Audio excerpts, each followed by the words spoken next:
senang tentunya dan bersemangat ya. Mm-mm. Semangat saya sebagai seorang guru semakin tumbuh. 5, 4, 3, 2, 1. Assalamualaikum warahmatullahi wabarakatuh. Kembali lagi bersama saya. Pada kesempatan kali ini saya akan melakukan bincang-bincang dengan calon guru penggerak ya, yang telah mengikuti pendidikan guru penggerak pada angkatan 8. Beliau adalah guru sejarah dari SMAN Negeri 9 Jeneponto. Langsung saja. Halo Pak Winarso, apa kabar? Alhamdulillah, kabar baik. Alhamdulillah. Baik Pak Winarso, langsung saja ya kita mulai bincang-bincang kita kali ini. Tentunya Pak Winarso berkenan ya menyampaikan pendapat atau materi yang telah Pak Winarso dapatkan dari program guru penggerak ya, khususnya koneksi antar materi pada modul coaching untuk supervisi akademik. Saya akan menyampaikan kesimpulan dan mengupas tuntas keterkaitan materi yang saya peroleh. Oke. Saya juga akan menyampaikan refleksi berdasarkan pemahaman yang dibangun pada saat saya mempelajari materi coaching untuk kegiatan supervisi akademik. Oke, terima kasih Pak Winarso. Kalau gitu saya lanjutkan. Pertanyaan pertama untuk Pak Winarso.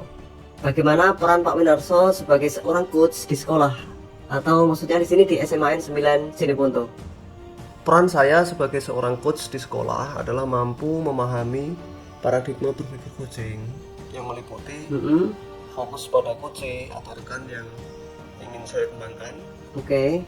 Bersikap terbuka dan rasa ingin tahu, memiliki kesadaran diri yang kuat, dan mampu melihat, maksudnya membantu coach melihat peluang-peluang di masa depan. Selain itu saya juga memiliki peran menerapkan 3 prinsip coaching, yaitu kemitraan, proses kreatif, dan memaksimalkan potensi. Oke. Dalam melaksanakan proses coaching di sekolah, saya mengembangkan kompetensi inti coaching, mengajukan pertanyaan berbobot dengan alur percakapan Tirta. Maksudnya Tirta di sini adalah akronim dari T-nya itu adalah tujuan, I identifikasi, R rencana aksi, dan tanggung jawab. Luar biasa Pak Winarso penyampaiannya.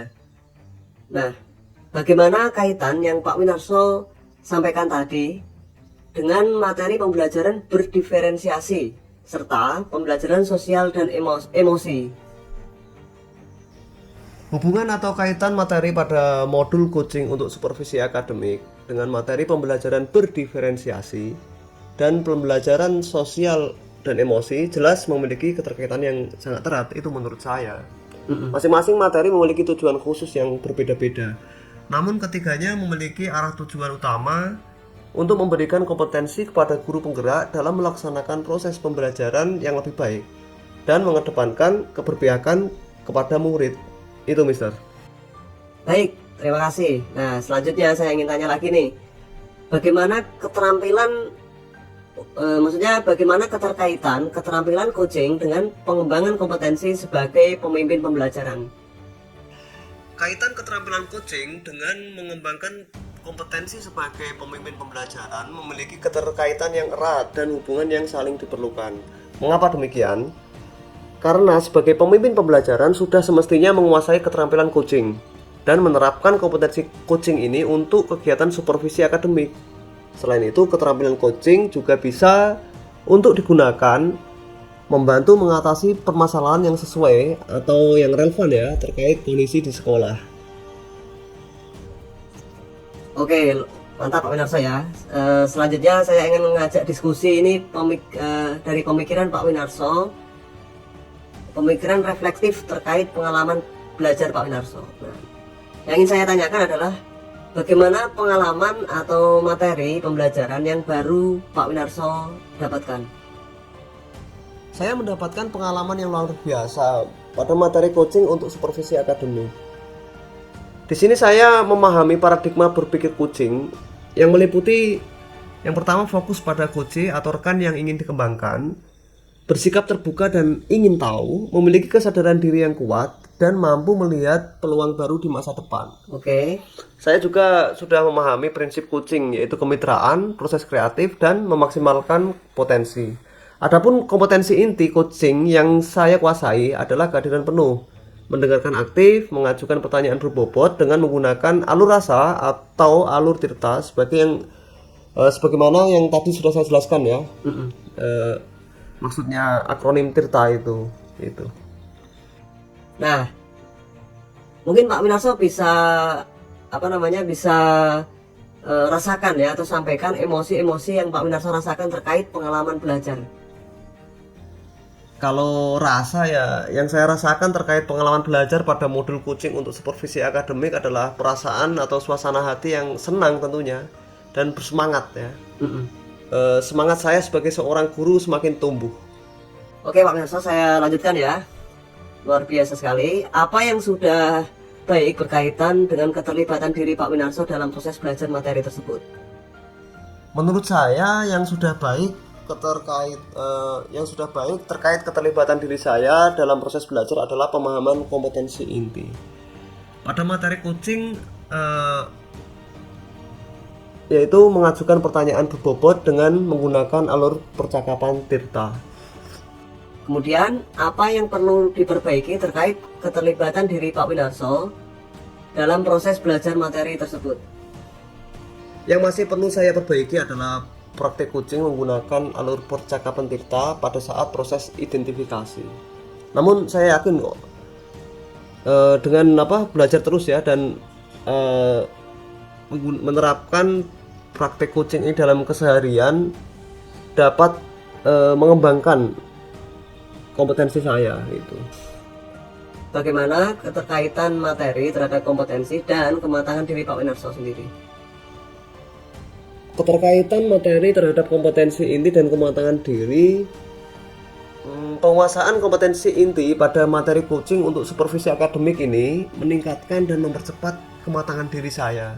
Begitu. Luar biasa Pak Winarso. Nah, sekarang saya lanjutkan diskusinya tentang analisis untuk implementasi dalam konteks calon guru penggerak. Coba saya minta contoh, Pak Winarso memunculkan pertanyaan kritis yang berhubungan dengan konsep materi dan kemudian Pak Winarso menggalinya lebih jauh. Pertanyaan kritis saya yang berhubungan dengan konsep materi untuk saya gali lebih jauh adalah apa yang harus dilakukan coach jika mendapatkan kunci atau rekan yang pasif atau tidak mau terbuka. Nah, sekarang bagaimana Pak Winarso mengolah materi yang telah dipelajari dengan pemikiran Pak Winarso sehingga tergali wawasan baru? Pemikiran pribadi saya kemudian saya olah dengan materi yang saya pelajari sehingga saya menemukan solusi untuk mengatasi kesulitan-kesulitan yang saya hadapi sendiri. Misalnya untuk menjawab pertanyaan kritis tadi ya, saya menerapkan pendekatan-pendekatan yang tepat dan sesuai kebutuhannya. Misalnya saja rekan itu saya ajak ngopi, minum santai, pokoknya rileks lah, serileks mungkin. Jadi teman memungkinkan bisa terbuka dan bisa menemukan solusinya sendiri. Menurut Pak Winarso, apa tantangan yang dihadapi di sekolah ataupun di daerah Pak Winarso? Tantangan yang saya hadapi untuk proses coaching ini mungkin persoalan bahasa. Karena saya adalah pendatang dari Jawa yang bertugas di Cineponto, Sulawesi Selatan yang jelas memiliki kultur yang berbeda. Dalam penggunaan bahasa Indonesia kadang memiliki makna yang berbeda. Gitu ya. Oke. Kemudian apa solusi terbaik terhadap tantangan tersebut menurut Pak Winarso?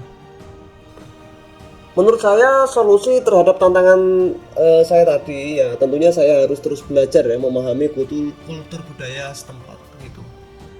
Oke, luar biasa. Nah, sekarang saya ingin Pak Winarso membuat keterhubungan ya dari pengalaman masa lalu dan untuk masa yang akan datang.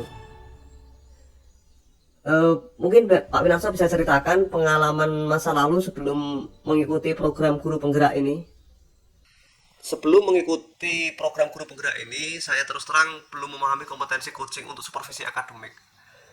Namun saya sudah mendengar istilah coach, yaitu sebutan untuk manajer atau pelatih sepak bola. Itu biasanya saya mendengar istilah coach itu. Oke, nah kemudian bagaimana menurut Pak Winarso menerapkan di masa yang akan datang? Untuk kedepannya saya menerapkan paradigma berpikir, prinsip dan kompetensi inti dari materi coaching untuk supervisi akademik pada murid dan rekan sejawat atau pihak lain yang membutuhkan gitu. Nah sekarang coba Pak Winarso berikan konsep atau praktik baik yang dilakukan dari modul lain yang sudah dipelajari. Pada modul sebelumnya saya sudah mempelajari paradigma dan visi guru penggerak. Selanjutnya pada modul 2 ini fokus materinya adalah pembelajaran yang berpihak kepada murid, yang terdiri dari pembelajaran berdiferensiasi, pembelajaran sosial dan emosi. Kemudian yang terakhir adalah materi coaching untuk supervisi akademik. Jadi praktik baik yang akan saya lakukan adalah melakukan berbagi informasi, berbagi pengalaman kepada rekan sejawat, serta mengimplementasikan materi-materi yang saya dapat dalam kegiatan keseharian sebagai guru sekolah ya tentunya ya, dengan paradigma berpikir dari semua materi atau modul yang telah saya pelajari tersebut. Begitu. Baik Pak Winarso ya, ini pertanyaan terakhir saja ya, karena ini waktunya sudah di penghujung. Informasi yang didapat dari orang atau sumber lain di luar bahan ajar pendidikan guru penggerak, ada nggak kira-kira? Informasi yang saya dapat dari sumber lain ya seperti membaca artikel-artikel ya dari hasil browsing saya di Google, kemudian menonton video-video yang ada di YouTube, banyak kok itu sebagai informasi atau inspirasi tambahan saya lah. Selain itu juga saya mendapatkan berbagi informasi dari teman-teman yang sudah pernah ikut program pendidikan guru penggerak ini. Begitu. Oke Pak Winarso, diskusi yang luar biasa, bincang-bincang yang spesial pada kesempatan kali ini. Namun waktunya kita sudah di penghujung akhir. Jadi terima kasih banyak Pak Winarso. Sampai jumpa di lain waktu dan terus semangat, sukses, berkarya dan berjuang. Ya, oke. Baik, teman-teman semuanya, tadi itulah diskusi saya mengenai koneksi antar materi dengan Bapak Winarso SPDGR. Karena waktunya sudah di penghujung akhir, saya pamit undur diri. Jangan lupa like, subscribe, and share ya. Jika teman-teman ada tanggapan atau pertanyaan bisa tulis di kolom komentar. Sekian, saya pamit undur diri. Wassalamualaikum warahmatullahi wabarakatuh.